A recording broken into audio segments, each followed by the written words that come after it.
يا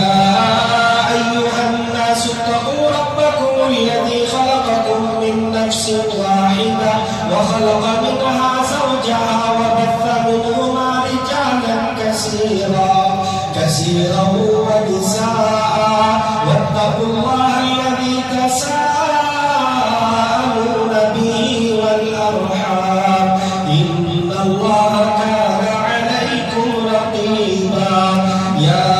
أيها الذين آمنوا اتقوا الله حق تقاته ولا تموتن إلا وأنتم مسلمون يا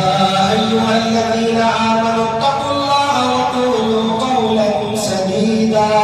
يصلح لكم أعمالكم ويغفر لكم ذنوبكم ومن يطع الله ورسوله فقد فاز فوزا عظيما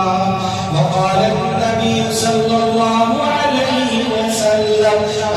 النكاح من سنتي وأيضا قال فمن رغب عن سنتي فليس مني وأيضا قال الدنيا كلها متاع وخير متاع الدنيا المرأة الصالحة أو كما قال عليه الصلاة والسلام صدق الله العظيم وصدق على رسوله النبي الكريم ونحن على ذلك لمن الشاهدين والشاكرين والحمد لله